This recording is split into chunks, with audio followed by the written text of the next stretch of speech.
कृषि पद्धतियाँ, यानी कृषि क्या है? खेती करना। हम किसी न किसी रूप से खेती से जुड़े हुए हैं। आपके दादाजी खेती करते थे, आपके पिताजी खेती करते हैं, और हम भी कहीं ना कहीं खेती से जुड़े हुए हैं, चाहे हम एक दिन जा रहे हैं या 4 दिन जा रहे हैं। तो जो शुरुआत से लेकर लास्ट तक हम जो भी कार्य करते हैं खेती के अंदर, वो क्या कहलाती है? कृषि पद्धतियाँ या विधि हो गई या तकनीक हो गई। जो भी विधि या तकनीक हम काम में लेते हैं, फसल उगाने से लेकर के भंडारण तक, वो सारी किस में आती है? कृषि पद्धतियाँ में आती है। पहले हमारी क्या है? मिट्टी तैयार करना। मिट्टी तैयार, इसमें क्या किया जाता है? पहले उसकी जुताई की जाती है, जिसको सामान्य भाषा में क्या कहते हैं? हमें पाड़ करना भी बोल देते हैं। सामान्य भाषा में क्या बोलते हैं? पाड़ करना। तो इसमें क्या होता है? जमीन क्या हो जाती है? खोखली हो जाती है, जमीन हो जाती है, मिट्टी उल्टा पुल्टी हो जाती है। मिट्टी को उल्टा पुल्टा करने की प्रक्रिया जुताई कहलाती है। तो उसमें क्या होता है? पानी एक तो क्या जाएगा? आसानी से नीचे चला जाएगा, और दूसरा क्या, जैसे पौधा लगेगा तो उसकी जड़ भी क्या होगी? अंदर तक जाएगी और श्वसन कर पाएगी, आसानी से श्वसन कर पाएगी। इसलिए क्या जरूरत होती है? पहले मिट्टी तैयार करना, है ना? पाड़ करके ट्रैक्टर के द्वारा, हाथ से कैसे भी जमीन को पोला बनाया जाता है, जिससे पानी आसानी से चल जाए और पेड़ की जड़ें भी गहराई तक चली जाए, और उसको क्या मिलता रहे? श्वसन को आसानी से करती रहे। ये हो गया मिट्टी तैयार करना। उसके बाद में होती है बुआई। अब उसके ऊपर बारिश होती है। बारिश होने के बाद में क्या की जाती है? बुआई। तो बुआई किसे कहते हैं? तो सामान्यतः बीज डालने की प्रक्रिया, बीज डालने की प्रक्रिया क्या कहलाती है? बुआई कहलाती है। इसको क्या, पहले तो क्या ऊंटों से खेत में बुआई की जाती थी, ऊंट के द्वारा ही। फिर क्या आ गए? ट्रक आ गए, हेरो है ना, कल्टीवेटर है, इनसे जुताई की जाती है। तो बीज डाल दिया जाता है, और बीज डालने से पहले क्या किया जाता है? उस बीज का चयन किया जाता है। बीज का चयन, अच्छे बीजों का चयन किया जाता है। जैसे हमारे पास बहुत सारे बीज हैं, उनको हमने पानी में डाला, तो जो खराब और हल्के बीजों के वो क्या आ जाएंगे? ऊपर आ जाएंगे, और अच्छे बीज नीचे। फिर उनको निकाल कर सुखा कर उनकी बुआई की जाती है। तो ये बुआई होगी। उसके बाद में हमारी फसल उग जाएगी, पौधा बड़ा हो जाएगा, तो क्या करेंगे? उसके अंदर हम खाद और उर्वरक देंगे। तो देखो, खाद और उर्वरक दोनों अलग अलग हैं। खाद तो क्या होती है? जो घर या खेत में बनाई जाती है ना, गोबर के द्वारा बनाई जाती है, गाय बकरी भैंस का जो भी गोबर होता है उससे बनाई जाती है। वो तो क्या कहलाती है? खाद। और जो बाजार से लेकर आते हैं, जैसे पोटेशियम लेकर आ रहे हैं, सल्फर लेकर आ रहे हैं, यूरिया लेकर आ रहे हैं, वो क्या है? उर्वरक है। वो क्या है? उर्वरक है। तो उसके बाद बुआई के बाद फसल में क्या दिया जाता है? खाद और उर्वरक दी जाती है, जिससे फसल क्या मिलता है?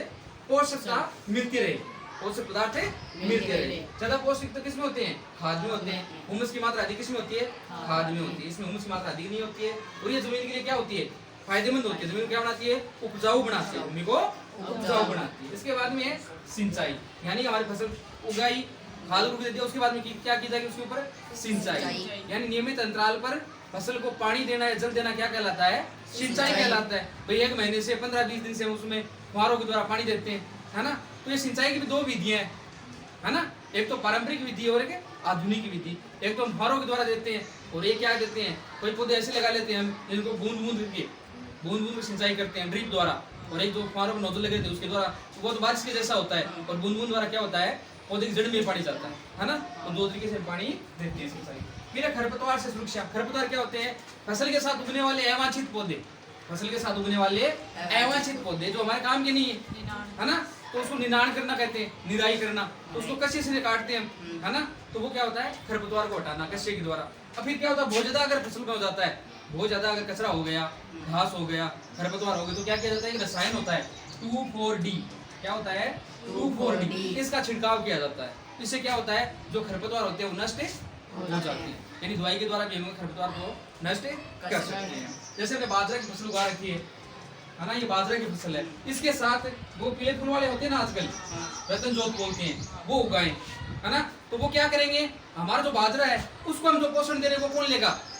वो ले घास ले लेगा, तो उसको काटना जरूरी है। बड़ा हो गया तो उस पौधे को ढक लेगा, तो जो सूर्य का प्रकाश मिलेगा तो वो कौन ले लेगा? वो खरपतवार ले लेगा। तो उससे बचाव के लिए उसे काटना ही पड़ता है। सूर्य का प्रकाश नहीं मिलेगा तो क्या नहीं बना पाएगा? वो पौधा अपना भोजन नहीं बना पाएगा, क्योंकि उस भोजन किस रूप में बनाते हैं पौधे?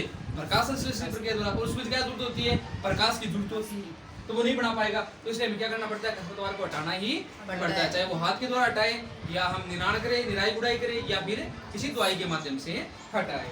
उसके बाद में है कटाई। फसल पक गई, पक जाने के बाद उसको क्या किया जाता है? काटा जाता है। काटते इकट्ठा किया जाता है ताकि हम उससे अनाज अलग कर सकें। तो ये भी कई बार हाथों से भी की जाती है और मशीनों से भी की जाती है। कई कंबाइन मशीनें आ रही हैं, वो सीधी पूरी फसल को साथ में काट देते हैं, है ना? और बाकी हम देखते हैं, आप सामान्य क्या करते हैं? हाथों से काटा जाता है। इसके बाद में भंडारण। फसल काट ली, है ना? उसको हमने दाने को भूसे से अलग कर लिया।